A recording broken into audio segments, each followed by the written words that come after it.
अच्छा, ये सवाल था, फर्म डेटर और क्रेडिटर हो सकती है, इसका क्या मतलब है? मतलब क्या पूछना क्या चाह रहे हो, मुझे समझ में नहीं आ रही वो चीज़ ना। एक ही पार्टी की डेटर और क्रेडिटर बिल्कुल हो सकती है। अगर एक ही पार्टी से लिंक है तो आप किसी के डेटर भी बन सकते हैं और किसी के क्रेडिटर भी बन सकते हैं, ये बिल्कुल मुमकिन है। अच्छा जी, हम स्टार्ट करते हैं अपना chapter rights and liabilities of partners.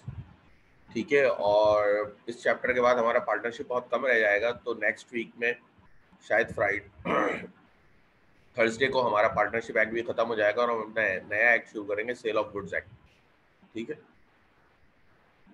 तो देखें, जब पार्टनरशिप एक म्यूचुअल एजेंसी होती है तो बात यह है कि हर पार्टनर के कुछ राइट्स भी होते हैं और कुछ लायबिलिटीज भी होती हैं towards other partner and also towards to the firm. कि दोनों तरफ उसके कुछ राइट्स भी निकलते हैं, कुछ ड्यूटीज भी निकलती हैं कि पार्टनर को किस तरह से अंजाम देना है। और आपकी बात पढ़ के भी आ रही है कि पार्टनरशिप डीड के अंदर इनके राइट्स एंड ड्यूटीज लिखी जाती हैं। ठीक है, तो कुछ चीज़ें तो इनकी जैसे ड्यूटीज हैं वो मैंडेटरी होती हैं कि इनको करनी ही करनी होती हैं, कुछ क्वालिफाइड होती हैं कि उनको आप चेंज कर सकते हैं। ठीक है, तो हम आहिस्ता आहिस्ता हम आगे चलते हैं और पढ़ते हैं राइट्स ऑफ पार्टनर्स के, पार्टनर्स के क्या क्या राइट्स हैं बिजनेस में। ठीक है, कि इसके क्या क्या राइट्स होते हैं, सबसे पहले तो ये पढ़ लेते हैं। देखिए, right to take part in the conduct of business. Every partner, irrespective of the amount of capital contribution, has an inherent right to take part in the conduct of business of the firm. Although one may agree not to participate in the management of the business, but the right of participation should be available in each partner.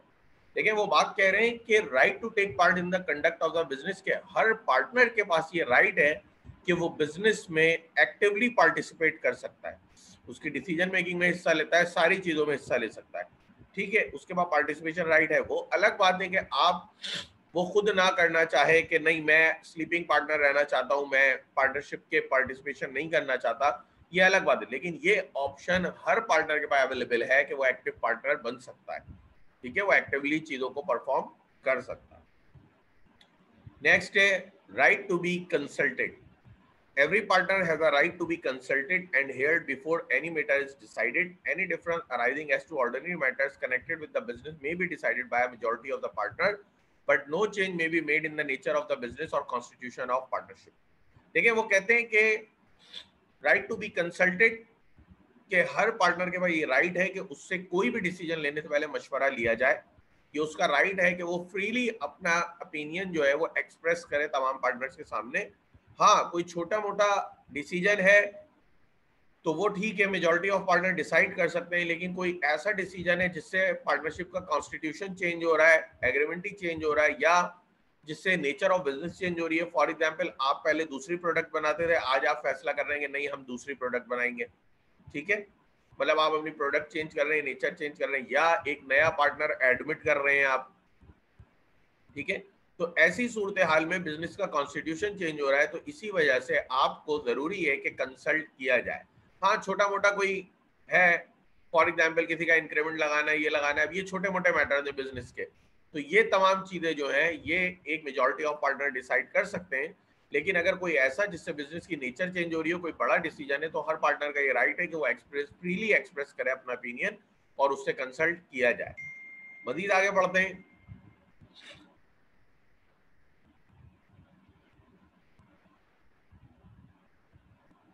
इसमें लिखा है, देखिए आगे लिखा हुआ example, admission of a new partner without the consent of all the partner, the partnership deed में however provide that in all matter consent of all the partner necessary और that all matter shall be decided by majority opinion.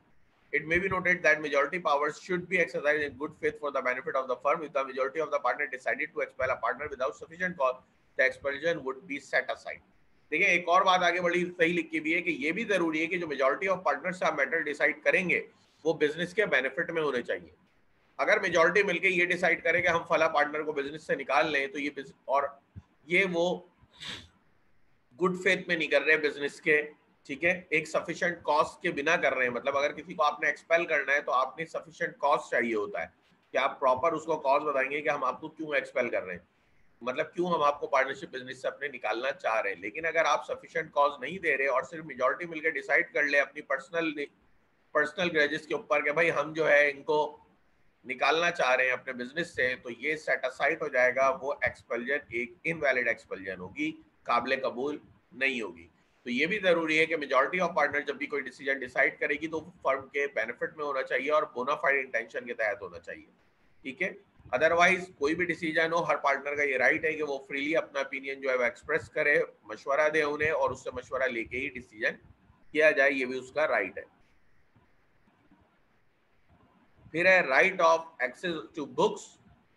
Her partner का ये right है कि वो books of accounts या other books के ऊपर उनकी कॉपी भी ले सकता है, उनको इंस्पेक्ट भी कर सकता है, देख भी सकता है, सिवाय माइनर के। माइनर सिर्फ बुक्स ऑफ अकाउंट ले सकता है, बाकी बुक्स ऑफ फर्म को नहीं देख सकता। जैसे कि याद है आपको मैंने बताया था कि कुछ चीजें जो बिजनेस के सीक्रेट्स होते हैं, अदर बुक्स होती हैं, वो नहीं ले सकता माइनर, लेकिन बुक्स ऑफ अकाउंट सिर्फ वो इंस्पेक्ट कर सकता है।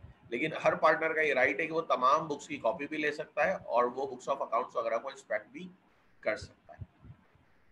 फिर मजीद इसमें है right to share the profits. Every partner irrespective of the amount of capital contribution or business expertise has a right to share equally in the profits earned by a firm। ठीक है जी, हर partner का ये right है कि वो profit में share लेगा, ठीक है। भले कंट्रीब्यूशन कितना भी हो, बिजनेस एक्सपर्टीज अलग अलग हो, लेकिन प्रॉफिट में शेयरिंग उसका राइट है। और हर पार्टनर, अच्छा ये इसमें लिखा है has a right to share equally in the profit earned by the firm. ये तब होगा जब आपने एग्रीमेंट को इस बारे में साइलेंट रखा हुआ होगा, कि आपने वहां पे ये क्लॉज नहीं लिखा होगा कि भाई प्रॉफिट शेयरिंग रेशियो क्या होगा, तो इक्वली होगा। अगर आपने लिखा है कि प्रॉफिट शेयरिंग रेशियो 3:2:1 है या 5:4:1 है, इस तरह से, तो फिर कभी भी इक्वली शेयर नहीं होगा, प्रॉफिट शेयरिंग रेशियो से शेयर होगा, ठीक है। लेकिन अगर एग्रीमेंट में आपने ऐसी प्रॉफिट शेयरिंग वाली बात नहीं लिखी थी तो फिर इंप्लाइड है कि इक्वली शेयर होगा। लेकिन हर पार्टनर का प्रॉफिट में शेयरिंग एक राइट है।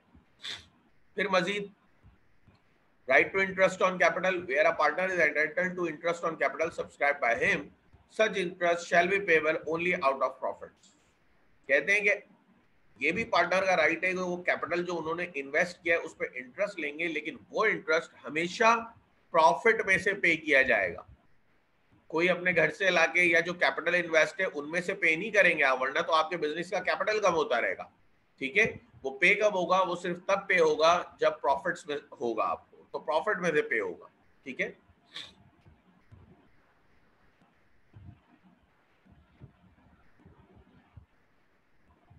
फिर नेक्स्ट है आपका right to interest on advances या लोन कह लें, जो भी एक ही बात है।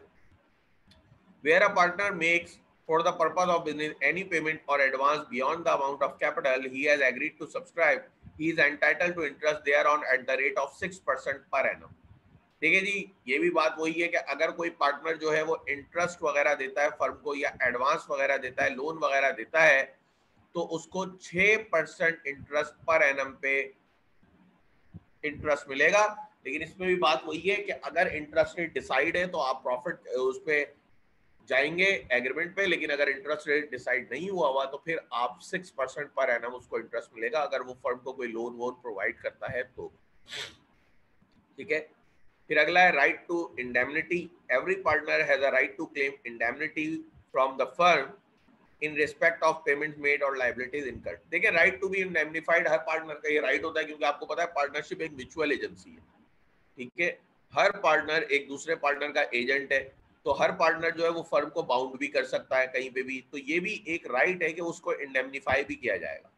जो भी पेमेंट वो फर्म के बिहाफ पे करे या जो भी लाइबिलिटीज वो फर्म के लिए इनकर करे, तो कोई पार्टनर उसको पलट के ये नहीं कह सकता भाई ये लाइबिलिटी आपने इनकर करी थी आप जानो, नहीं। इंडेमनिफाइड होना उसका राइट है और आपने पार्टनर को फर्म ने इंडेमनिफाई करना ही करना, यही बात लिखी है। Every partner has a right to claim indemnity from the firm in respect of payment made or liabilities incurred by him in the ordinary and proper conduct of business।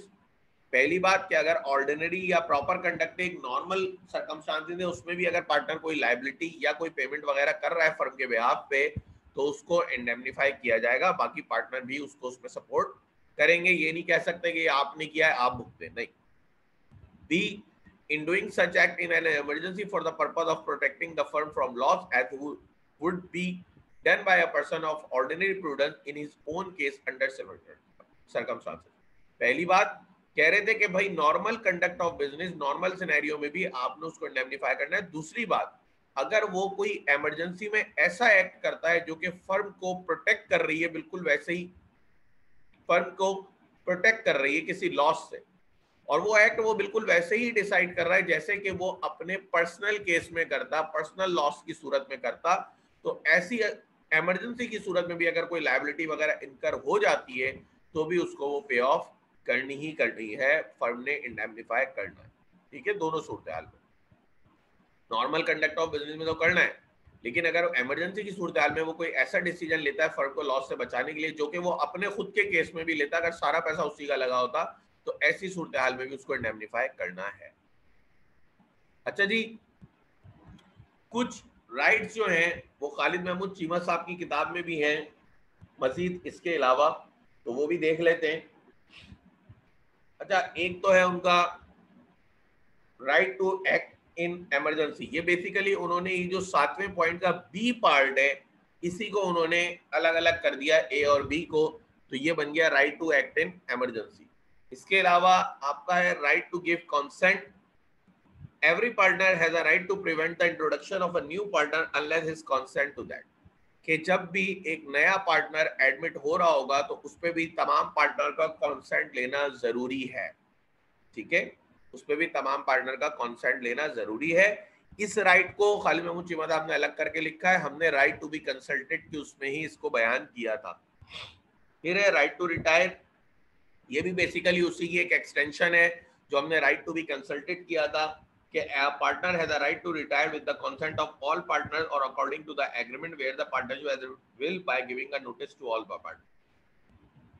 देखिए, partner के पास ये राइट है कि वो retirement ले सकता है तमाम पार्टनर के कंसेंट से, या जो भी आपने एग्रीमेंट में डिसाइड करा था रिटायरमेंट का तरीकेकार उसके तहत, और अगर पार्टनरशिप एट विल है तो वो उस वक्त नोटिस दे देगा। ठीक है, नोटिस देके करेगा। फिर है right not to be expelled. हर पार्टनर का ये राइट है कि उसको बिजनेस से निकालना ना जाए, यही लिखा हुआ है, partner can not be expelled from a firm by any majority of partner provided the decision is made in good faith and there is a provision in the contract. तो हर पार्टनर का ये राइट है कि उसको business से expel ना किया जाए, ठीक है, जब तक के कोई सफिशिएंट कॉज प्रोवाइड ना हो। ये भी बेसिकली हमने राइट टू बी कंसल्टेड एक ब्रॉडर व्यू देख लिया था, एक ब्रॉडर हेडिंग देख ली थी, ये सारी उसी की एक्सटेंशन है। ये बात हमने वहीं डिस्कस करी थी, लेकिन यहाँ पे अलग से थी तो मैंने कहा आपको अलग से भी बता दूं। ठीक है, फिर है right to carry on competing business. Every outgoing partner has a right to carry on a business similar to that of the firm subject to some restriction. देखिए, इन्होंने लिखा है ये पार्टनर का राइट है कि वो कंपीटिंग बिजनेस कर सकता है फर्म से अगर वो फर्म छोड़ के जा रहा है। ठीक है, लेकिन यहाँ पे एक बात और ध्यान में रखनी होती है कि जब मेथड ऑफ रिटायरमेंट होता है तो वहां पे कुछ रिस्ट्रिक्शंस भी होती है, बाज़ औक़ात वो रिस्ट्रिक्शन लगी हुई होती हैं कि आप सेम बिजनेस कभी भी नहीं करोगे जो आपने हमारी फर्म के साथ किया। तो उन रिस्ट्रिक्शन को ध्यान में रख के, ऐसे रिस्ट्रिक्शंस को ध्यान में रख के हर जाने वाला पार्टनर कॉम्पिटिंग बिजनेस कर सकता है, लेकिन रिस्ट्रिक्शन सब्जेक्ट टू रिस्ट्रिक्शंस। ठीक है, अगर रिस्ट्रिक्शन में मना है तो वो नहीं कर सकता, अदरवाइज उसका राइट है, कर सकता है, लेकिन नॉर्मली रिस्ट्रिक्शन में ये मना ही होता है। फिर है right to share in profit और इंटरेस्ट। कोई भी पार्टनर जो फर्म लीव कर रहा है उसका ये राइट है कि अगर उसका पैसा आप नहीं दे रहे, फौरन से उसकी फाइनल सेटलमेंट नहीं दे रहे, तो उस पर आप इंटरेस्ट वगैरह पे ऑफ करेंगे उसको। फिर है right to bind the other partners. हर पार्टनर का, क्योंकि मैंने आपको पहले बता दिया पार्टनरशिप एक म्यूचुअल एजेंसी है, तो हर पार्टनर के भाई राइट है कि वो फर्म को, ना सिर्फ फर्म को, बाकी दूसरे तमाम पार्टनर को भी बाइंड कर सकता है। राइट टू इन्फोर्स, हर पार्टनर का ये राइट है कि वो ये इन्फोर्स कराए कि फर्म की प्रॉपर्टी सिर्फ फर्म के लिए यूज हो, किसी भी पार्टनर के पर्सनल इंटरेस्ट के लिए यूज ना हो। जरूरी है कि फर्म की प्रॉपर्टी हमेशा सिर्फ फर्म के लिए यूज हो। तो कुछ इन्होंने उन्हीं में से एक्सटेंशन करके ज्यादा कर दिए थे, बहरहाल वो मैंने आपको बता दिए। आगे हम चलते हैं, यहाँ तक राइट्स में किसी को कुछ पूछना है तो पूछ लें, वरना हम ड्यूटीज की तरफ चलते हैं।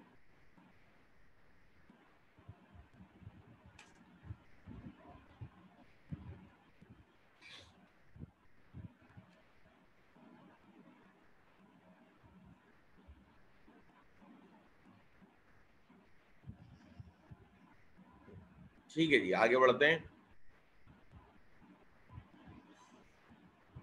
जी फवाद साहब पूछें।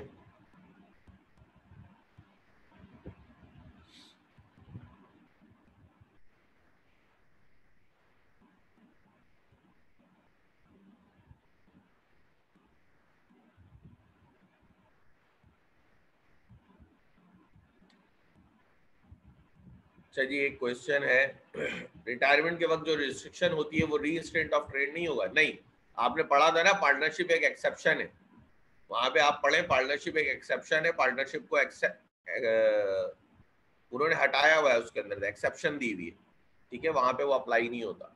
पार्टनरशिप उसकी रीइंस्टेट ऑफ ट्रेड जो थी उसकी एक्सेप्शन है। अच्छा, छठा नहीं समझ आया, छठा मैं बता देता हूँ, एक मिनट भाई, 6 पॉइंट बता देता हूँ दोबारा से। Right to interest on advances. देखिए, बाद औक़ात ऐसा होता है कि पार्टनरशिप वगैरह जब आप बिजनेस कर रहे होते हैं तो बिजनेस को लोन वगैरह की जरूरत पड़ती है। तो जब लोन वगैरह की जरूरत पड़ती है तो होता अक्सर ये है कि पार्टनर्स, हो सकता है कोई पार्टनर आपका बड़ा पैसे वाला हो, वो बिजनेस को लोन भी दे सकता हो कि एक तो कैपिटल लगाया हुआ है, लेकिन वो बोले आप बाहर से लोन लोगे, मैं आपको लोन दे देता हूँ, मुझे इतनी फॉर्मेलिटीज भी पूरी नहीं करनी पड़ेंगी कि मैं ये डॉक्यूमेंट लाऊं वो डॉक्यूमेंट लाऊं, मैं आराम से आपको लोन दे सकता हूँ। तो अगर वो पार्टनर फर्म को कोई लोन वगैरह दे रहा है तो उसपे कोई इंटरेस्ट रेट जो डिसाइड होगा वो मिलेगा। अगर डिसाइडेड नहीं है कोई इंटरेस्ट रेट तो 6% पर एनम के हिसाब से उसको इंटरेस्ट पे ऑफ होगा। फिर मजीद चलते हैं ड्यूटीज ऑफ पार्टनर पे। अच्छा जी, ड्यूटीज ऑफ पार्टनर जो है वो दो तरह से होती हैं, एक एब्सोल्यूट ड्यूटीज होती है, दूसरी क्वालिफाइड ड्यूटीज होती है। देखिए, जो एब्सोल्यूट ड्यूटीज होती है उसकी खास बात यह है कि भाई वो तो हर पार्टनर को पूरी करनी ही करनी है, क्योंकि वो बाय लॉ उन पे इम्पोज्ड होती है, ठीक है, वो बाय लॉ उनके ऊपर इम्पोज्ड हो रही होंगी। क्वालिफाइड ड्यूटीज आपके तहत बाय कॉन्ट्रैक्ट आ रही होंगी, जो आप लोगों ने आपस में कॉन्ट्रैक्ट किया होगा, ठीक है। जैसे कि देखिए लिखा हुआ भी है ये एब्सोल्यूट ड्यूटीज में, these duties are imposed by law and are not subject to a contract to the contrary. Being mandatory in nature, these duties are applicable to all partnership and cannot be varied by agreement among the partners, ठीक है। वो कहते हैं कि absolute duties वो हैं जो by law आप पे इंप्लीमेंट हो रही हैं, बाय लॉ आप पे इम्पोज्ड हो रही हैं, और इनमें सब्जेक्ट टू द कॉन्ट्ररी की भी गुंजाइश नहीं है कि आप कोई कॉन्ट्ररी एग्रीमेंट बना के इसको वेरी कर लें, इसको चेंज कर लें, नहीं, ये मैंडेटरी है नेचर में। ये तमाम पार्टनरशिप बिजनेस जितने भी होंगे हर किसी पे एप्लीकेबल है, ठीक है। इनमें लॉ ने चेंज की गुंजाइश रखी ही नहीं, इनको आप चेंज कर ही नहीं सकते, ये हर सूरत as it is same apply होनी है हर पार्टनरशिप बिजनेस के अंदर, ये कहलाएंगे एब्सोल्यूट ड्यूटीज। अच्छा जी, अब कौन कौन सी है पहली देख लेते हैं।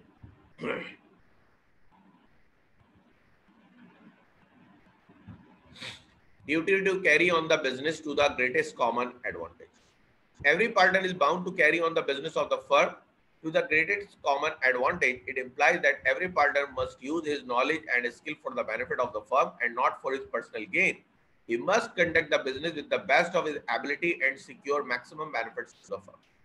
देखें, पहली ड्यूटी तो यही है कि हर पार्टनर को एक ग्रेटेस्ट कॉमन एडवांटेज मतलब ऑर्गेनाइजेशन गोल के लिए काम करना है। जो उसकी कंपनी का गोल है, जो उसकी बिजनेस का गोल है, आपने उसके लिए काम करना है, ना कि अपने पर्सनल गोल के लिए काम करना है। ये तो हर पार्टनर की ड्यूटी है कि वो फर्म को मैक्सिमम बेनिफिट पहुंचाए, ठीक है। ये ना हो कि वो कुछ ऐसे डिसीजन ले जो उसके बेनिफिट में ज्यादा हो और फर्म के बेनिफिट में कम हो, नहीं। हर पार्टनर की ये ड्यूटी है कि वो मैक्सिमम बेनिफिट किसको देगा, फर्म को देगा। वो अपनी तमाम एबिलिटी, तमाम स्किल फर्म के बेनिफिट के लिए यूज करेगा।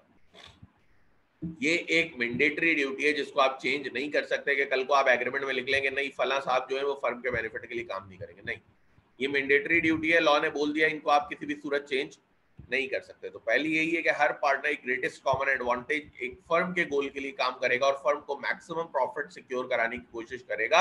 वो अपने पर्सनल गोल्स के लिए काम नहीं करेगा, ना ही स्किल्स को अपने पर्सनल एडवांटेजेस के लिए यूज करेगा। उसके हर फैसले में फर्म का बेनिफिट शामिल होना चाहिए। ड्यूटी दूसरी है, duty to be just and faithful intercede. An ideal partnership is one where there is a mutual trust and confidence and a spirit of helpfulness and goodwill among the partners. As such, every partner must be just and faithful to his co-partner. He must observe utmost good faith and fairness towards the other partners of the firm. देखें, वही बात है कि जो भी business तरक्की करते हैं ना जब पार्टनरशिप वगैरह में, वो तभी करते हैं कि जब वो आपस में एक दूसरे से मुखलिस हों और ऑनेस्ट हो। एक दूसरे से मुखलिस हो और ऑनेस्ट हो, यही वजह है कि जब हम पार्टनर सिलेक्ट करते हैं तो हमने वहां पे एक बात पढ़ी थी कि पार्टनर सिलेक्ट करना बिल्कुल वैसे ही है जैसे कि आप अपनी वाइफ सिलेक्ट कर रहे हैं। आप लड़की जैसे पसंद करने जा रहे हैं बिल्कुल ऐसे ही आपको पार्टनर भी देख के सिलेक्ट करना पड़ता है, क्योंकि आपके पार्टनर की ये मैंडेटरी ड्यूटी होती है कि भाई उसने हर किसी से ऑनेस्ट रहना है, अपनी फर्म के साथ बिल्कुल ऑनेस्ट रहना है और उसने लॉयल्टी के साथ काम करना है और दूसरे पार्टनर्स के साथ भी ऑनेस्ट रहना है। तो ये भी एक मैंडेटरी ड्यूटी है। तो इसी वजह से हम पार्टनर भी बहुत देख के सिलेक्ट करते हैं कि हमारी पार्टनरशिप भी एक आइडियल पार्टनरशिप बने। ठीक है, तो ये एक मैंडेटरी ड्यूटी है कि पार्टनर्स, आपने जो भी पार्टनर सिलेक्ट करना है उसने आपके साथ ऑनेस्ट रहना है, सब पार्टनर ने एक दूसरे ऑनेस्ट रहना है, मुखलिस रहना है। ठीक है, फिर तीसरी है duty to render true accounts. Every partner must render true and proper accounts of his co partner. It implies that each partner must be ready to explain the accounts of the firm and produce vouchers in support of the entities. No partner should think of making a secret profit at the expense of the firm. देखिए बड़ी आसान सी बात है कि ये भी हर partner की duty है कि जो भी अकाउंट्स हैं उनको ट्रूली प्रेजेंट करे, उनमें कोई भी हेरा फेरी ना हुई हुई हो, कोई भी ऐसी चीज ना हुई हुई हो जो छुपी हुई हो। ठीक है, कोई सीक्रेट प्रॉफिट ना हो कि कुछ पैसे घर लेके जा रहा हो और आधे शो करा रहा हो, फर्म में बिजनेस का प्रॉफिट कम शो करा रहा हो दूसरे पार्टनर्स के लिए, नहीं। मतलब फर्म की बेस पे कोई अपना पर्सनल प्रॉफिट ना बना रहा हो। जरूरी है कि वो प्रॉपर तरीके से तमाम अकाउंट्स को सही तरह से दूसरे को पार्टनर्स को पेश करे और को पार्टनर को बताए, और जरूरत पड़ने पे उनके सपोर्टिंग डॉक्यूमेंट्स भी दे सके। क्योंकि जब भी हम किसी चीज को वेरीफाई करते हैं तो हम सोर्स डॉक्यूमेंट से करते हैं, तो ये भी जरूरी है कि वो एक ट्रू अकाउंट्स बनाएगा जिसके पीछे तमाम सोर्स डॉक्यूमेंट्स की बैक होगी, ताकि जरूरत पड़ने पे जब उससे बोला जाए कि ये चीज एक्सप्लेन करो तो वो उसको प्रॉपर्ली एक्सप्लेन भी कर सके। नेक्स्ट है आपके पास duty to provide full information. Every partner must give full information of all the things affecting to the firm to his co-partner. A partner being an agent of other partner must not conceal any information concerning the firm from the other partner by reason of law of agency as well. Law of agency provides that knowledge to the agent is deemed to be the knowledge to the principal. कह रहे हैं कि भाई देखें हर partner एक दूसरे का agent जरूर होता है, और यही वजह है कि अगर एक पार्टनर की नॉलेज में कोई बात आ जाए तो लोग कहते हैं कि वो फर्म की नॉलेज में कोई बात आ गई। इसीलिए पार्टनर की ये जिम्मेदारी है कि अगर उसकी नॉलेज में कोई इंफॉर्मेशन आती है तो वो तमाम इंफॉर्मेशन बाकी पार्टनर से शेयर करे। ऐसा ना हो कि कुछ इंफॉर्मेशन सिर्फ अपने पास हाइड कर ले। ठीक है, तो ये भी जरूरी है कि वो तमाम पार्टनर से इंफॉर्मेशन बताए, तमाम पार्टनर्स को तमाम इंफॉर्मेशन प्रोवाइड करिए, उसकी ड्यूटी है। क्योंकि हर पार्टनर एक पार्टनर का एजेंट है। कल को जब आप कोर्ट ऑफ लॉ में जाएंगे और एक पार्टनर को एक इन्फॉर्मेशन है बाकियों को नहीं है, तो बाकी जाके वहां पे मुकर नहीं सकते ना कि हमारे पास ये इन्फॉर्मेशन नहीं थी। क्यों? क्योंकि एजेंसी है, पार्टनरशिप भी एक म्यूचुअल एजेंसी है। एक पार्टनर की नॉलेज में होना इसका मतलब है फर्म की नॉलेज में होना। तो यही वजह है लॉ ने हर पार्टनर के मैंडेटरी ड्यूटी करार दी है कि अगर आपकी नॉलेज में कोई बात है तो जरूरी है कि आप तमाम पार्टनर से वो बात शेयर करें, कुछ भी इंफॉर्मेशन कंसील ना करें, किसी से छुपाएं नहीं। अगला है duty to indemnify for loss caused by fraud. ठीक है, कोई भी फ्रॉड के तहत लॉस होता है तो उसको भी इंडेमनिफाई करना एक ड्यूटी है। चले आगे बढ़ते हैं। A partner can cause loss to the firm by his neglect or want of skill or omission or fraud while acting in the ordinary course of business.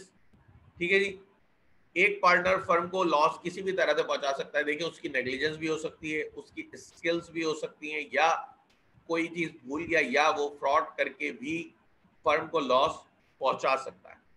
ठीक है, कोई भी partner. The general practice is that where a partner acts bona fide, the loss caused by his neglect or want of skill or omission is borne by the firm. But when the loss is caused by fraud committed against a third party by a partner, the same must be recovered from the guilty partner and cannot be shared among all the partners. ठीक है जी, अब कहते हैं कि देखें loss जो है ना उसको इंडेमनिफाई करना तो हर पार्टनर की जिम्मेदारी है, लेकिन लॉस मुख्तलिफ तरीकों से हो सकता है। देखिए लॉस ऐसे भी हो सकता है कि उसकी कोई नेग्लिजेंस हो, या उसको थोड़ी सी उसकी इनकॉम्पिटेंसी हो, या उससे कोई चीज ओमिशन हो जाए, लॉस हो जाएगा। लॉस फ्रॉड से भी हो सकता है कि वो फ्रॉड कर दे। लेकिन जर्नल प्रिंसिपल क्या करते हैं हम? जर्नल प्रिंसिपल ये रखते हैं कि देखें अगर एक पार्टनर ने बोनाफाइड एक्ट किया, अगर एक पार्टनर एक बोनाफाइड एक्ट करता है और उसके बोनाफाइड एक्ट के तहत किसी नेग्लिजेंस या इनकॉम्पिटेंसी की वजह से लॉस वगैरह होता है तो वो तो फर्म बॉन्ड कर लेती है, फर्म उसको बर्दाश्त करेगी। But when the loss is caused by fraud committed against a third party by a partner, the same must be recovered from guilty partner and cannot be shared among all partners. लेकिन अगर वो fraud करके किसी third party को loss पहुंचा देता है, ठीक है, थर्ड पार्टी को कोई लॉस हो जाता है, तो भाई सीधी सी बात है वो सारा का सारा लॉस उस फ्रॉडेड पार्टनर के से ही रिकवर करेंगे, बाकी तमाम पार्टनर्स को शेयर नहीं करेंगे। मजीद आगे बढ़े, section 10 give statutory recognition to this rule and provide that every partner must indemnify the firm for any loss caused to it by his fraud in the conduct of the business of the firm. The object of this provision is to discourage partner to deal fraudulently in the conduct of business। ठीक है, कि कोई भी partner अगर loss वगैरह provide कर loss करता है लेकिन फ्रॉड करके करता है, फर्म को करे या थर्ड पार्टी को करे, तो वो तमाम का तमाम उससे रिकवर किया जाएगा। ठीक है, क्योंकि अगर लॉ ये नहीं करता, लॉ कहता कि जी फ्रॉड भी होगा तो तमाम पार्टनर आपस में शेयर करेंगे, तो फिर होता क्या, हर पार्टनर ही फ्रॉड कर रहा होता कि चलो यार फ्रॉड करता हूं 10 लाख का, सारे पार्टनर शेयर कर लेंगे, ठीक है, मेरा हिस्सा ज्यादा हो जाएगा, मैंने तो फ्रॉड किया है, बाकी जब पे करने का वक्त आएगा तो मैं अपना हिस्सा दे दूंगा, बाकी भी दे देंगे। नहीं, तो इसी वजह से लॉ ने कहा कि बेटा जब फ्रॉडुलेंटली लॉस करोगे तो फिर वो तुमने अकेले ही भुगतना है, तुमसे ही रिकवर किया जाएगा। हाँ, अगर नेग्लिजेंस वगैरह है तो फिर तमाम पार्टनर शेयर करेंगे, लेकिन फ्रॉड कर रहे हो तो तुमने अकेले ही भुगतना है। छठी एब्सोल्यूट ड्यूटी है duty to liable jointly and severally. Every partner is liable jointly with all other partners, also severally, to the third parties for all the acts of the firm done while he is a partner. The liability of all the partners is not only joint and several, but is also unlimited. Thus, if a firm fails to pay a creditor, he may, at his discretion, bring an action against some or all the partners for the whole amount. ठीक है जी, कहते हैं कि हर partner की जो liability है वो jointly and severally है, मतलब हर पार्टनर थर्ड पार्टी के लिए उतना ही लायबल होगा जितना के वो पार्टनर होगा जिसने वो लायबिलिटी इनकर करी होगी। अच्छा, ना सिर्फ इनकी लायबिलिटी जॉइंटली एंड सेवरली है, बल्कि इनकी लायबिलिटी अनलिमिटेड भी होती है कि अगर किसी वजह से बिजनेस के पैसे कर्जा उतारने में नाकाफी रहे तो ये अपने घर से लाएंगे। अब ये थर्ड पार्टी की डिस्क्रिप्शन है कि वो कौन से पार्टनर से घर से मंगाती है, लेकिन याद रखें जो भी पार्टनर घर से पैसे लाएगा वो बाकी पार्टनर से रिकवर करेगा, बिल्कुल सेम क्लॉज चलेगा जैसे कि हमने वहां पे ज्वाइंट प्रोविजंस में पढ़ा था। ठीक है, फिर अगला है duty not to assign his interest. No partner can assign और transfer his partnership interest to any other person so as to make him a partner in the business without the consent of all the partners। कह रहे हैं कि ये किसी भी partner को allow नहीं है कि वो बिजनेस में लगा हुआ इंटरेस्ट या कैपिटल जो है वो किसी भी दूसरे शख्स को असाइन कर दे, एक आउटसाइडर को, और उसको लाके बिजनेस में पार्टनर बना दे जब तक कि तमाम पार्टनर का कंसेंट ना हो। ठीक है, वो कभी भी ये काम नहीं कर सकता। He can however assign his share of profits and his share in the assets of the firm, but the transferee shall not have any right to interfere in the conduct of business। हाँ, उसके बाद ये right जरूर है कि वो अपने assets जो बिजनेस में लगे हुए हैं वो शेयर कर ले उस बंदे के साथ, थर्ड पार्टी के साथ, या जो प्रॉफिट उसको बिजनेस से मिलता है वो थर्ड पार्टी का शेयर कर ले, लेकिन वो थर्ड पार्टी का बिजनेस से कोई लेना देना नहीं होगा, वो पार्टनर और उसके बीच का मसला है। ठीक है, वो पार्टनर अपने तौर पे शेयर कर रहा है उसके साथ चीजें, तो वो ठीक है, वो कर ले, लेकिन थर्ड पार्टी का बिजनेस से कोई लेना देना नहीं है। वो सिर्फ तभी लेना देना कर अपना इंटरेस्ट ट्रांसफर कर सकता है थर्ड पार्टी को जब तमाम पार्टनर का कंसेंट शामिल हो। अगर तमाम पार्टनर का कंसेंट शामिल नहीं है, ठीक है, देखिए याद रखिएगा मेजॉरिटी नहीं लिखा हुआ, ऑल लिखा हुआ है, तो अगर तमाम पार्टनर का कंसेंट शामिल नहीं है तो वो कभी भी अपना इंटरेस्ट किसी को ट्रांसफर नहीं कर सकता। ये आपकी मैंडेटरी ड्यूटीज थी जो खत्म हो गई। अब चलते हैं हम क्वालिफाइड ड्यूटीज की तरफ।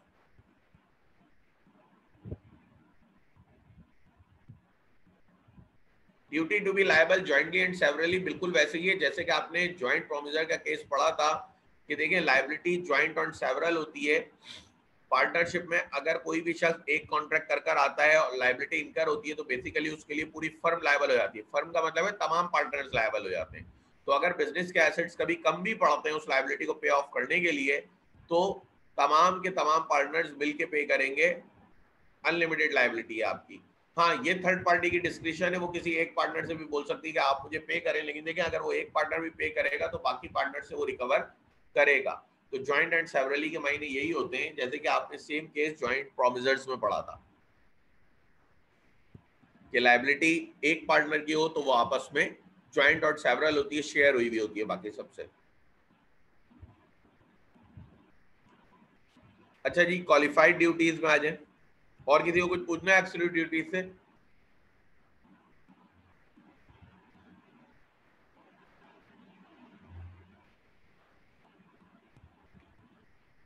Qualified duties हम पढ़ते हैं। Qualified duties are those which depend upon the contract between the partners, and it is only in the absence of a contract to the contrary that these duties as laid down by the partnership act are applicable. In other words, the partners are free to vary these duties by mutual agreement, express or implied, and if partnership agreement is silent, then only duties contained in partnership act will be the duties of the partners. Subject to the contract between the partners, the partnership act prescribes the following duties of partners in C. Indemnity बता दें।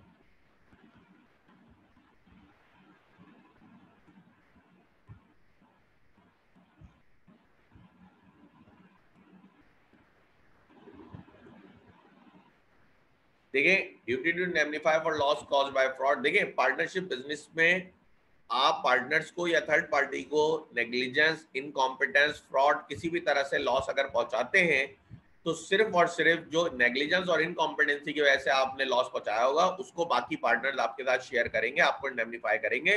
लेकिन fraud के through अगर कोई loss हुआ होगा तो वो वही पार्टनर भुगतेगा जो कि गिल्टी पार्टनर है, वो पूरा का पूरा वही पे ऑफ करेगा।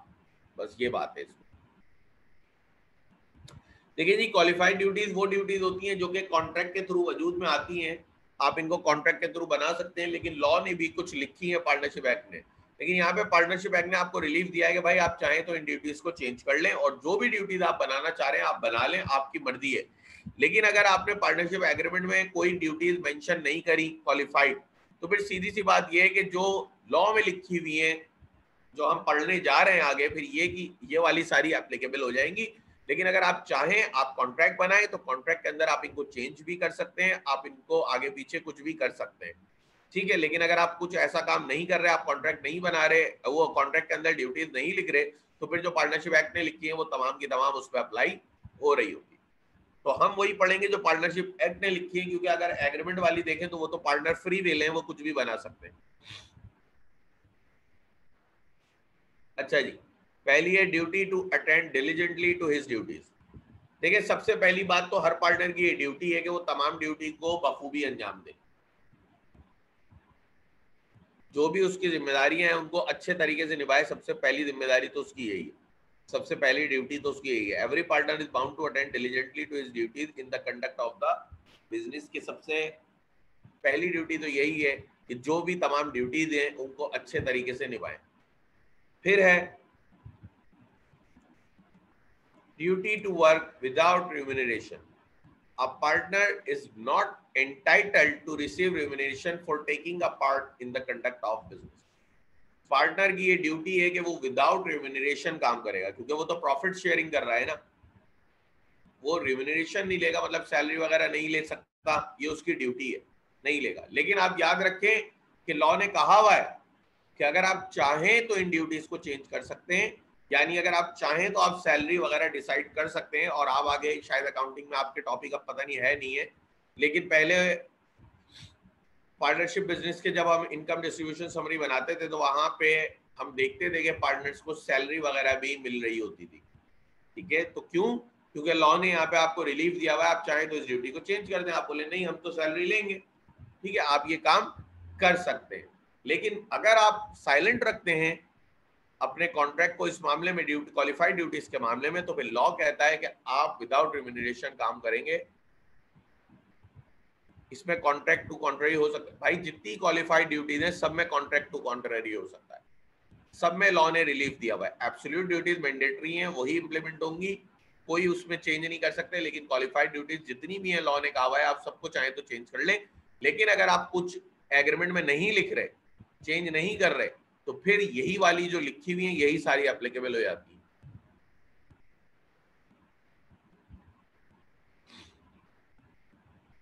फिर है भाई duty to contribute to the losses. The partners are bound to contribute equally to the losses sustained by the firm, irrespective of the amount of capital contribution by each one of them.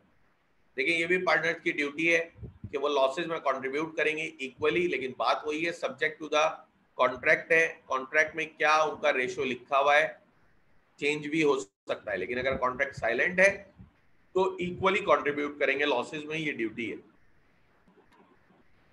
फिर duty to indemnify for wilful neglect, every partner is under a duty to indemnify the firm for any loss caused to it by his willful neglect in the conduct of the business of the firm। देखिए अगर कोई partner कोई willful neglect करता है business को चलाने में, तो हर पार्टनर की ये ड्यूटी है कि वो उसको इंडेमनिफाई करेगा। The expression wilful neglect means the failure to perform a duty और to do something which a partner ought to have done intentionally and deliberately. Wilful neglect के मायने भी लॉ ने बयान कर दी गई। विलफुल निग्लेक्ट के मायने कि वो अपनी किसी ड्यूटी को सरंजाम देने से नाकाफी हुआ, नहीं दे पाया, या कोई काम उसको जिस तरह से करना था वो उस तरह से नहीं कर पाया, या तो वो अपनी कोई ड्यूटी परफॉर्म करने में फेल हो गया, या जो काम उसको जिस तरह से करना था वो उस तरह से नहीं कर पाया। तो बाकी ठीक है, तो every partner is under a duty to indemnify the firm for any loss caused to it by his wilful neglect in the conduct of the business of the firm. ठीक है, तो हर पार्टनर की ये जिम्मेदारी है कि वो जो काम करना चाहिए था वो नहीं कर पाया, या अपनी कोई ड्यूटी ढंग से परफॉर्म नहीं कर पाया और फर्म को कोई लॉस होगा, तो पार्टनर की ये ड्यूटी है कि फर्म को इंडेमनिफाई करे, फर्म को पे ऑफ करे। मजीद आगे लिखा हुआ है एन एक्ट, ठीक है, an act done in good faith and bona fide और mere error of judgement can not be termed as wilful neglect. कि अगर कोई एक्ट उसने बोनाफाइड करा था, गुड फेथ में किया था, या उससे सिर्फ एक जजमेंटल एरर हो गया कि दो प्रपोजल आए तो उसको लग रहा था एक प्रॉफिट वाला है दूसरा जो है वो लॉस वाला है, और उसने फर्म के लिए गुड फेथ में गलत प्रपोजल सिलेक्ट कर लिया, तो ये एक जजमेंट का एरर है, ये विलफुल निग्लेक्ट नहीं है। विलफुल निग्लेक्ट होगा कि जब वो अपनी कोई ड्यूटी परफॉर्म करने में फेल हो जाए, या वो कोई काम वैसे ना कर सके जैसे कि उसको करना चाहिए था। ठीक है, मतलब एक ही बात हो गई कि आप अपनी ड्यूटी परफॉर्म करने में फेल हो गए और आपकी ड्यूटी ना परफॉर्म करने की वजह से फर्म को कोई लॉस हो रहा है, तो ये आपका विलफुल निग्लेक्ट है और आप फर्म को इंडेमनिफाई करेंगे। लेकिन अगर आप सिर्फ जजमेंट गलत कर रहे हैं, आप काम कर रहे हैं लेकिन जजमेंट आपकी गलत हो रही है, तो फिर ये एक विलफुल निग्लेक्ट नहीं है, ये आपने फर्म के अच्छे के लिए करा था लेकिन आपकी जजमेंट गलत हो गई, आपकी कैलकुलेशन गलत हो गई, ये विलफुल निग्लेक्ट नहीं है। ये लॉस तो फर्म ही बॉन्ड करेगी, लेकिन अगर कोई विलफुल निग्लेक्ट होता है तो वो होता है जब आप अपनी ड्यूटी परफॉर्म नहीं कर पाते और आप अपनी ड्यूटी परफॉर्म करने में फेल हो जाए जिससे फर्म को कोई लॉस हो जाए, तो आप उसको इंडेमनिफाई करेंगे, फर्म को इंडेमनिफाई करेंगे। सर लॉस में प्रॉफिट रेशियो का इक्वल कंट्रीब्यूशन होगा ना? देखिए जी, ये डिपेंड करता है एग्रीमेंट में। एग्रीमेंट खामोश है, profit and loss equally distribute होंगे। एग्रीमेंट चाहे तो प्रॉफिट शेयरिंग रेशियो अलग कर सकता है, लॉस शेयरिंग रेशियो अलग कर सकता है। ठीक है, ये तमाम चीजें डिपेंड कर रही हैं एग्रीमेंट के ऊपर। अच्छा जी, अगला है duty to use firm property exclusively for the firm. अच्छा, हर पार्टनर की ये भी ड्यूटी है कि भाई जो फर्म के एसेट्स हैं, फर्म की प्रॉपर्टी है, वो फर्म के लिए यूज करें, अपने पर्सनल बेनिफिट्स में यूज ना करें। ये भी हर पार्टनर की एक ड्यूटी है कि फर्म के एसेट्स है, फॉर एग्जांपल फर्म की कार है तो फर्म की कार फर्म के ही काम से यूज करें, आप अपने पर्सनल यूज में ना लें कि आप उस पर घर के काम करना शुरू कर दें। फिर है duty to account for personal profit drive. अगर आप कोई पर्सनल प्रॉफिट बना रहे हैं, कोई पर्सनली आपने प्रॉफिट ड्राइव कर रहे हैं किसी ट्रांजैक्शन से, तो आपको जरूरी है कि वो आप उसको बताएं तमाम partner. If a partner derive any profit for himself for any transaction of the firm और from the use of the property और business connection of the firm और firm name, he must account for that profit and pay it back to the firm. ठीक है, कि अगर firm के नाम से, फर्म के बिजनेस रिलेशन से कोई भी पार्टनर कोई प्रॉफिट बना रहा है पर्सनली, तो जरूरी है कि वो फर्म को वापस कर दे, ये उसकी ड्यूटी है। कि अगर फर्म का नाम यूज करते हुए कोई प्रॉफिट वगैरह वो बनाता है तो वो फर्म को वापस करे, ये उसकी ड्यूटी है। फर्म को डिस्क्लोज करे और उनको वापस करे। Duty not to compete with the business of the firm. A partner must not carry on any business which is similar or likely to compete with the business of the firm. If it does, that he is bound to account for and pay to the firm all profit made by him in that business. A partner may, however, carry on non-competing business and may retain profits of that business. ये भी जरूरी है कि जो business आप firm का कर रहे हैं, सेम बिजनेस कोई भी पार्टनर नहीं कर सकता. अगर वो करता है और उस बिजनेस से उसको कोई प्रॉफिट हो रहा है तो वो तमाम का तमाम प्रॉफिट वो फर्म को देगा. ठीक है, ये भी उसकी एक क्वालिफाइड ड्यूटी है.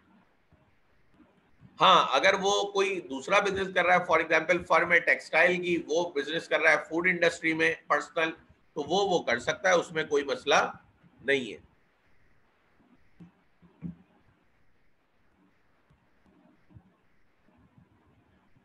नॉन कंपीटिंग बिजनेस यही हो गया ना कि सेम नेचर ऑफ बिजनेस नहीं है. जैसे कि आप फर्म का बिजनेस है टेक्सटाइल का बिजनेस और आप जो दूसरा बिजनेस कर रहे हैं वो फूड इंडस्ट्री एफएमसीजी है, तो ये नॉन कंपीटिंग हो गए ना, आपस में कोई कंपटीशन नहीं है.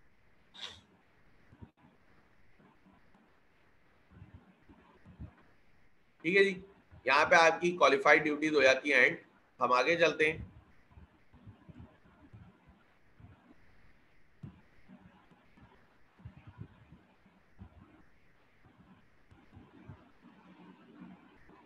Relation of partner to third parties. Third parties के साथ पार्टनर्स के रिलेशन को पढ़ लेते हैं. ड्यूटीज हमारी सारी खत्म हो गई हैं. ठीक है, कुछ पूछना है तो पूछ लें, वरना मैं आगे बढ़ता हूँ.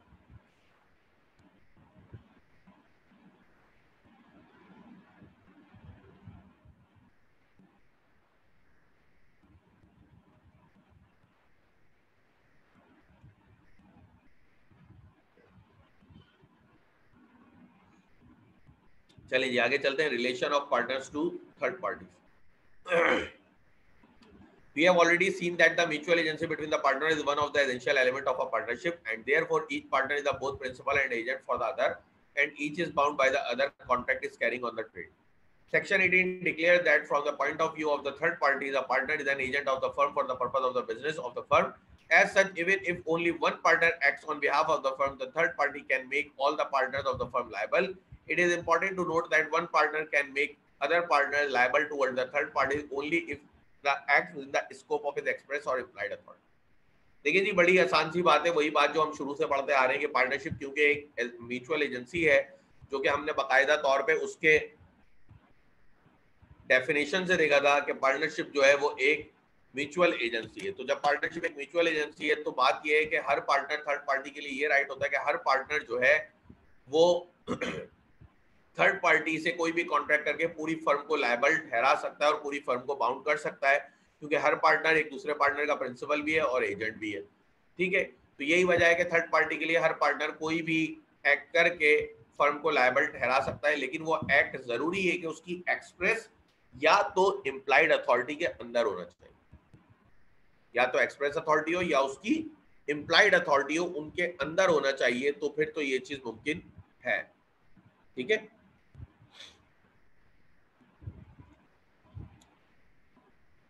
फिर है आपका अथॉरिटीज ऑफ पार्टनर, जिनमें पहली है एक्सप्रेस अथॉरिटी. के पार्टनर की एक्सप्रेस अथॉरिटी क्या है?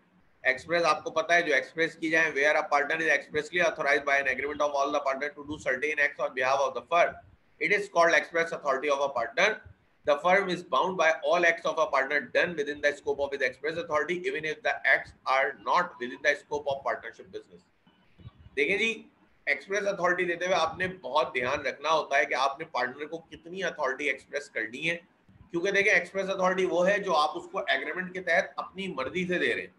जब आप अपनी मर्जी से दे रहे हैं तो आपने बहुत ध्यान में रख के देना होता है, क्योंकि देखिए अगर कोई भी काम वो अपनी एक्सप्रेस अथॉरिटी में रहते हुए करेगा तो फर्म को वो काम बाउंड कर देगा, भले वो पार्टनरशिप बिजनेस से लिंक हो या ना हो.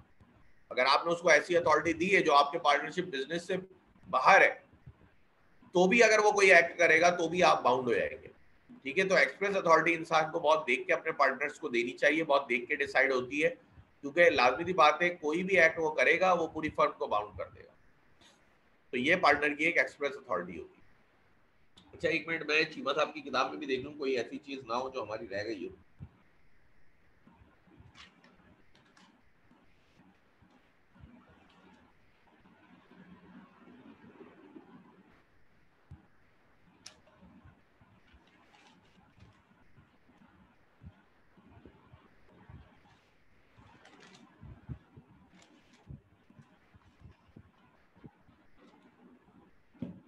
चलिए, नहीं है, जो थी वो हमने पढ़ ली।